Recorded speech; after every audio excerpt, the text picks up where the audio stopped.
Assalamualaikum warahmatullahi wabarakatuh. Kami dari STB Pelita Nusantara, kami ingin mempresentasikan hasil kerja kelompok kami yang berjudul Prediksi Penjualan Mingguan Jenis Kopi Jaringan Syarat Tiruan Menggunakan Metode Backpropagation. Saya Dodi Irawan Nasution dengan NIM 2212106. Dan saya Dedi Bastan Sidepu dengan NIM 22012104. Nama saya Laksamana Naldi NIM 22012114. Dengan saya Firman Manjuta dengan NIM 22012122. Dengan saya Murid Janta 2011107. Di sini kami akan mempresentasikan hasil kerja kami. Inilah dia. Baik, yang pertama saya akan menjelaskannya.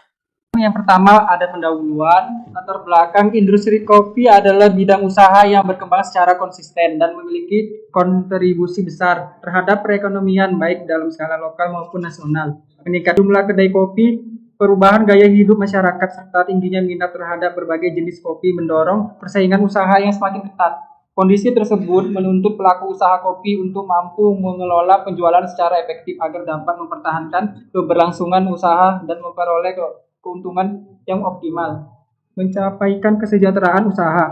Permasalahan yang dihadapi oleh pengusaha kopi adalah ketidakpastian jumlah penjualan mingguan untuk setiap jenis kopi yang ditawarkan. Penjualan kopi cenderung dipengaruhi oleh berbagai faktor seperti tren konsumen, musim promosi, serta preferensi pelanggan terhadap jenis kopi tertentu.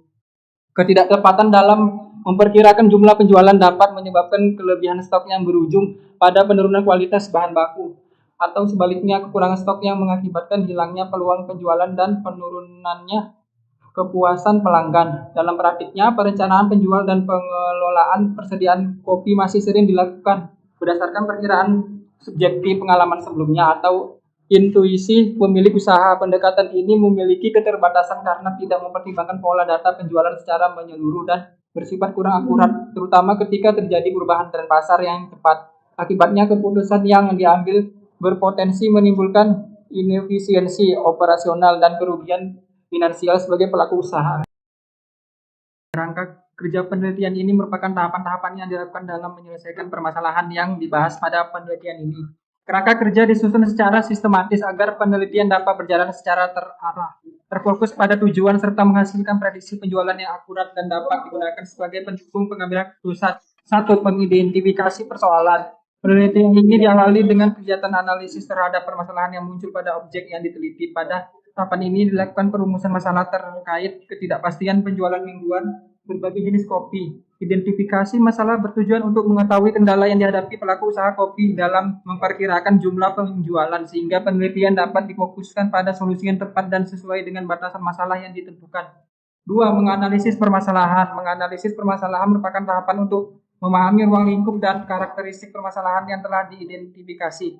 Analisis ini bertujuan agar sistem prediksi yang dikembangkan dapat menjawab kebutuhan pengguna secara tepat. Tahapan analisis permasalahan meliputi identity, yaitu pengumpulan dan pengidentifikasi data penjualan mingguan berbagai jenis kopi yang digunakan.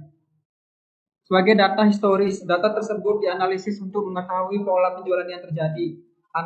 Analyze, yaitu menganalisis kebutuhan sistem serta kelemahan dari metode permasalahan yang selama ini digunakan oleh pelaku usaha, sehingga dapat ditentukan solusi yang sesuai dengan permasalahan yang ada.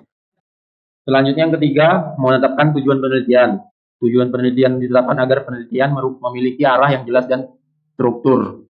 Tujuan utama penelitian ini adalah membangun model prediksi penjualan mingguan jenis kopi menggunakan jaringan syarat tiruan dengan metode backpropagation, sehingga hasil prediksi yang diperoleh dapat membantu pelaku usaha dalam merencanakan penjualan dan pengelolaan persediaan secara lebih efektif.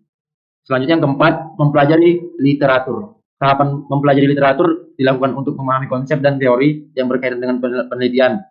Studi literatur meliputi pembahasan mengenai prediksi penjualan, pendekatan neural buatan, algoritma backpropagation, serta penelitian terdahulu yang relevan. Literatur yang digunakan berupa buku, jurnal nasional maupun internasional, serta referensi lain yang mendukung pengembangan model prediksi penjualan mingguan kopi.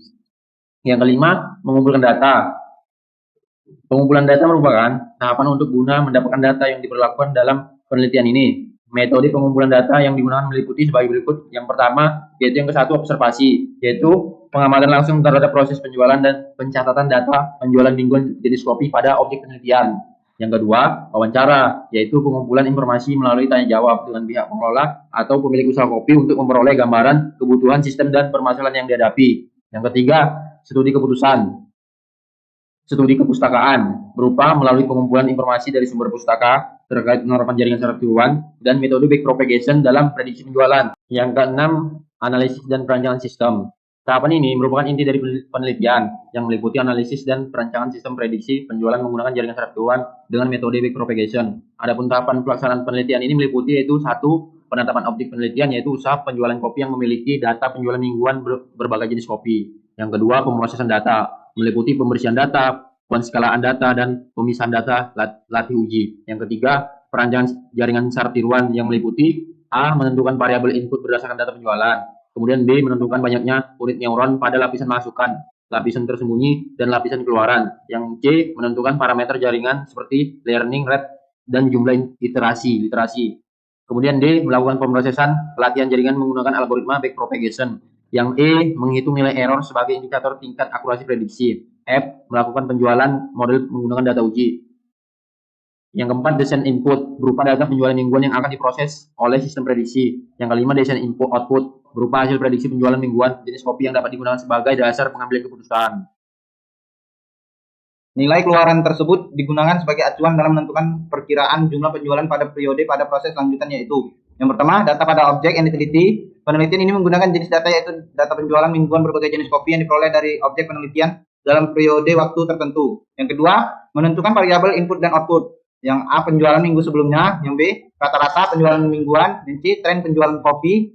Yang D, jenis kopi. Yang ketiga, proses pelatihan jaringan syarat tiruan. Tahapan pelatihan dilakukan menggunakan metode backpropagation yang meliputi proses inisialisasi, bobot, propagasi maju, perhitungan error, propagasi balik, serta pembaruan bobot hingga diperoleh nilai error minimum sebagai berikut. Yang A, tahap pra pemrosesan atau normalisasi data. Untuk memastikan JST dapat belajar secara optimal, data penjualan cut dan harga ditransformasikan ke dalam rentang 0,1 menggunakan rumus min at max normalization 10.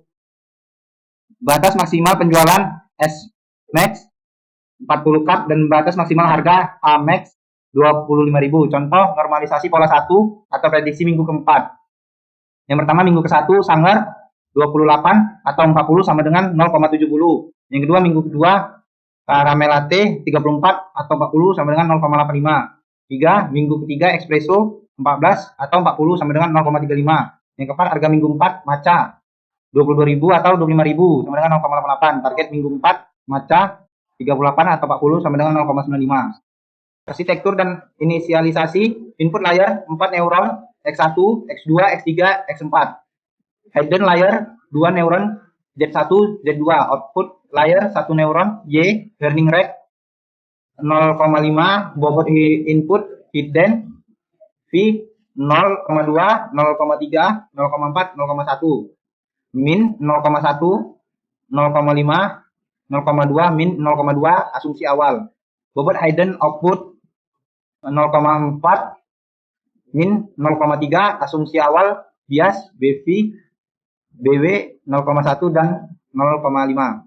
1. Perhitungan effort 1 atau forward phase. Langkah A, menghitung hidden layer Z input 0,70, 0,85, 0,35, 0,88. Net Z1 sama dengan 0,70, 0,2 tambah 0,85, 0,4 tambah 0,35, min 0,1 tambah 0,88, 0,2 tambah 0,1, hasilnya sama dengan 0,721. Net Z2 0,70, 0,3 tambah 0,85, 0,1 tambah 0,35, 0,5 tambah 0,88, min 0,2 tambah 0,2 sama dengan hasilnya 0,494. Aktivasi sigmoid Z1 0,721 sama dengan 0,6728. Z2 0,494 sama dengan 0,6210. Langkah B, menghitung output layer Y, net Y sama dengan 0,6728, 0,4 tambah 0,6210, min 0,3 tambah 0,5 sama dengan 0,5828. Output prediksi Y 0,582 sama dengan 0,6417. C. Perhitungan effort 1 backward pass langkah A hitung error target T sama dengan 0,95. Error T sampai Y 0,95 kurang 0,6417 hasilnya sama dengan 0,3083. Faktor error output sama dengan 0,3083 06417 1 kurang 06417 hasilnya 00709. Langkah B sama dengan update bobot hidden to output. W1 0,5 0,0709 0,6728 sama dengan 0,0238. W1 sama dengan 04238. W2 0,5 0,0709 0,6210 sama dengan 0,0220. B2 sama dengan min 0,2780. BW sama dengan 0,5 0,0709 sama dengan 0,0354. BW sama dengan 0,5354. D. Perhitungan effort 1 backward pass langkah 1 hitung error target T sama dengan 0,95. Error T kurang Y sama dengan 0,95 kurang 0,6417 sama dengan 0,3083. Faktor error output sama dengan 0,3083 0,6417 1 kurang 0,6417 hasilnya sama dengan 0,0709. Langkah B, update bobot hidden to output. W1 sama dengan 0,5 0,0709 0,6728 sama dengan 0,0238. W1 sama dengan 0,4238. W2 0,5 0,0709 0,6210 sama dengan 0,0220. W2 sama dengan min 0,2780. WW sama dengan 0,5 0,0709 sama dengan 0,0354. BW sama dengan 0,5354. Baik, di sini ada pembahasannya. Yang pertama ada model prediksi berbasis dengan cara tiruan. Pada penelitian ini, algoritma Black Propagation digunakan sebagai pendekatan untuk memprediksi penjualan mingguan berbagai jenis kopi dengan memanfaatkan data historis penjualan. Yang kedua ada efektivitas metode JST penjualan. Metode jaringan saraf tiruan dengan algoritma Black Propagation terbukti efektif dalam memberikan hubungan non-linear pada data penjualan mingguan jenis kopi. Dengan memanfaatkan data historis sebagai input, jaringan mampu mempelajari pola penjualan melalui proses propagasi maju dan propagasi balik untuk meminimalkan nilai error. Yang ketiga, hasil prediksi penjualan mingguan jenis kopi. Berdasarkan hasil pengujian, sistem menghasilkan nilai prediksi penjualan mingguan untuk setiap jenis kopi yang mendekati nilai aktual. Perbedaan antara hasil prediksi dan target relatif kecil, yang ditunjukkan oleh nilai error yang rendah. Hal ini menunjukkan bahwa metode Black Propagation mampu menangkap pola tren produk kopi, produksi, serta distribusi kopi. Yang keempat, keefektifan metode Black Propagation. Keefektifan utama dari algoritma Black Propagation yaitu terletak pada kemampuannya dalam mengurangi kesalahan prediksi secara bertahap melalui proses pembaruan bobot. Yang kelima ada implementasi metode. Implementasi metode jaringan saraf tiruan Black Propagation adalah sistem prediksi penjualan mingguan jenis kopi memberikan kontribusi signifikan dalam mendukung pengambilan keputusan manajemen. Sistem mampu memberikan gambaran perkiraan jumlah penjualan pada periode berikutnya secara cepat dan akurat. Kesimpulan, berdasarkan hasil pengolahan data serta pengujian sistem yang telah dilakukan pada hipot pertama, dapat disimpulkan bahwa metode jaringan tiruan dengan algoritma Black Propagation mampu diterapkan untuk memprediksi volume penjualan kopi mingguan secara terstruktur. Metode ini efektif dalam pengolahan beberapa variabel input yang mempresentasikan pola penjualan hingga dapat menghasilkan nilai prediksi. Hasil perhitungan pada tahap awal menunjukkan bahwa sistem menghasilkan nilai output sebesar 0,6417. Meskipun masih terdapat selisih error sebesar 0,3083 terhadap nilai target 0,95 setara dengan 38 cut. Proses backward pass telah berhasil melakukan penyesuaian bobot jaringan. Hal ini ditunjukkan dengan perubahan bobot menjadi V1 sama dengan 0,4238 dan W2 sama dengan 0,2780 yang menandakan bahwa proses pembelajaran jaringan berjalan dengan baik dan mengarah pada peningkatan akurasi prediksi pada iterasi selanjutnya. Ya, dari presentasi kami. Terima kasih sudah mendengarkan.